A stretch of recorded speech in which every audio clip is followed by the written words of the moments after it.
Well, I think the women are in a really good position to challenge for a top two or three spot in the conference. If things went really well, we could threaten Texas maybe for a conference championship, which would be the first one in school history.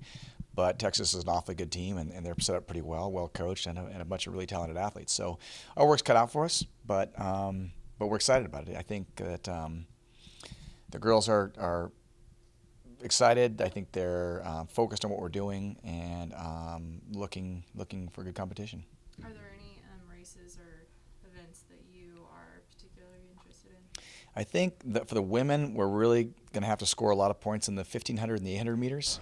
We're kind of leading the conference on the top 10 list. I think we've got 10 in the 800 and 10 in the 1500. And those will be two events that we've got to score well in. We've got several events we can win. Chase Ely could win the shot put. Ingeborg Levnes could win the steeplechase. Monica Yodaskaida and Nellie Baker will both challenge in the 10,000 and the 5,000. So there's other events that we can do well in, but I think the 15 and the 8 are the two most important ones for the women. You mentioned those, and the Cowgirls have 5 of the best times in those events. How important are they to you now and really as a program? Well, the heart and soul of our program right now is built around the middle distance runners, and we've got probably one of the best middle distance groups in the NCAA. They are all running very well right now. I think a lot of it is they kind of feed off each other and the energy, and each one raises the bar for the next one, and then somehow the next one finds a way to get over the bar and raise it for the one behind her, and they keep kind of doing that in this cycle, and it keeps getting better and better and better. So right now, that enthusiasm, that kind of competitiveness with the team, and that belief in if she can do it, I can do it, is kind of starting to translate to the rest of the program as well. We're getting more and more success in other events based on kind of the success we're having in the middle distances. In the past, you've kind of had a go-to guy on the men's side. Mm-hmm. Who do you think will be the guy, or are you expecting there to be just one? Well, the guy who's got the clearest path to a Big 12 championship is Nick Miller in the hammer throw. He's won 3 already. This will be his 4th one if he can win it, 4 straight. So that's pretty impressive. And it's hard to argue against that guy as being your go-to guy. We've got some other guys that will double up and run some events.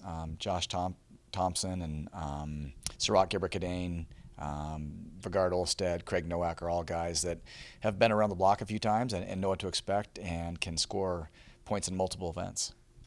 How confident are you in your field events? Well, I'm really confident in Nick Miller and the hammer. We've got some pretty good long jumpers. Indoors, I think we went in hoping for 5 points out of the long jump on the men's side, and we ended up with 13. And that ended up being a big part of our indoor Big 12 championship, was that long jump going so well on the first day. It kind of changed the way we approached the rest of the meet and caused us to do some things we might not have done had that not gone so well. And that ended up leading to a 1.5 victory over Texas. So the field events have tended to come through. Right now on the women's side, Chase Ely is definitely our kind of go-to person in the field events. The 4th row, she could do any of them. The shot put is her baby. She's ranked at top 2 or 3 in the country and number 1 in the conference, and we're hoping to get her her first Big 12 title in that shot put. Are you expecting any freshmen to score? Let's see. On the women's side, we have Caitlin Larson in the 800, who is just coming back off. She broke her ankle. Is coming back off that injury and is back to running now. But if she can get back to the way she did indoors, she scored indoors. She was 2nd in the 1,000 indoors. So that's a freshman who can score on the women's side. On the men's side, we have Malik Givens, who scored indoors in the 60 as a true freshman. He could come back and do it again outdoors in the 100.